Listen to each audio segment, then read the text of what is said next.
Buongiorno a tutti. A volte mi chiedo davvero come YouTube decida i video che mi mette tra i video suggeriti, perché mi escono fuori cose un po' curiose. Deve esserci stata una puntata di Ciao Darwin dedicata ai reali contro virtuali. Collegato a quello mi è uscito un altro video in cui c'era Paolo Bonolis nella puntata Italiani contro stranieri, in cui di fronte alle lacrime di una ragazza che era nel gruppo degli stranieri l'ha spostata nel gruppo degli italiani, sostanzialmente facendo un discorso su come gli italiani e gli stranieri non siano poi così diversi, che quello fosse un programma piuttosto leggero e che alla fine era un gioco e doveva essere preso come gioco. Mi piace pensare che effettivamente sia così, e quindi anche le cose, gli eccessi siano dettati dal gioco, e da questo punto di vista ci sta tutto. Quello che però mi preoccupa è che forse non è un gioco per tutti. Di cosa mi sto lamentando? Scusate, tendo a perdermi.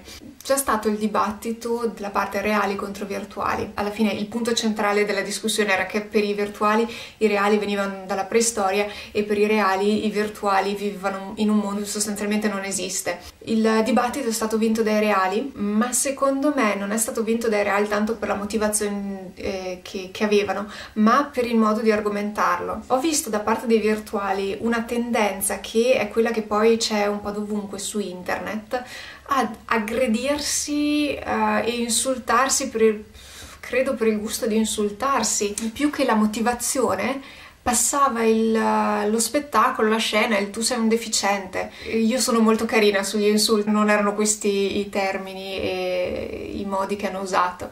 Una cosa che mi sono accorta anche sui commenti dei miei video è che tende a commentare la gente che vuole fare un commento negativo, che vuole sminuire l'altro. Non amo gli estremismi, per cui non mi piace quando, ad esempio, i miei video sono spesso dedicati alla Germania, per cui non mi piace sentire il noi siamo superiori, oddio meno male che siamo qua. Credo che ci siano cose positive e cose negative in entrambi gli ambienti, e che alla fine abbiamo tutti un po' da imparare gli uni dagli altri, e farlo significa mettersi in discussione, significa vedere che ci sono cose diverse e capire perché sono diverse.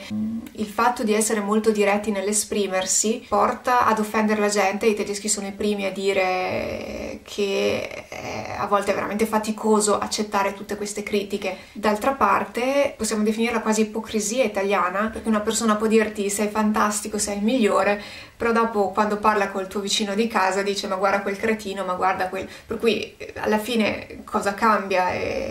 Preferisco quasi quasi il tedesco, che non ha troppi peli sulla lingua, è un po' offensivo, diciamocelo, però mette le cose come siamo. A quel punto possiamo andare avanti e fare un confronto, mentre se uno mi parla alle spalle, il confronto come lo faccio? Chiaramente questa non è una cosa che fanno solo gli italiani.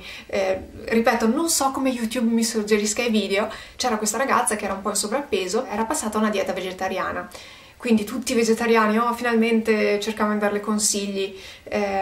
Questa dieta in realtà non è durata molto, perché questa ragazza, andando dal medico, ha scoperto che la dieta vegetariana non era proprio la più salutare per lei, per cui lei ha deciso di tornare a una dieta onnivora. I vegetariani non sia mai che succeda una cosa del genere, perché lei in realtà è grassa, non vuole perdere peso, è perché lei in realtà ha problemi, e credo che sia proprio questa cultura di internet che bisogna sempre dare contro a tutti. Perché dobbiamo darci contro gli uni con gli altri? È vero che non ci vediamo, però non capisco, questa qua dovrebbe essere una giustificazione per diventare improvvisamente dei cafoni, cioè... Detto questo, io sono tra le prime che si divertono con le flame war, per cui se qualcuno inizia a provocarmi, guarda, ti stendo. Dipende poi dall'umore, cioè se sono su cose serie no, però se vogliamo litigare per litigare sono capacissima anch'io. E appunto, credo sia questa la questione, sono capacissima anch'io, è capace chiunque. Per dirti sei un idiota senza avere qualcosa dietro, senza avere una base, un'argomentazione, non è che ci voglia una laurea, è capace chiunque.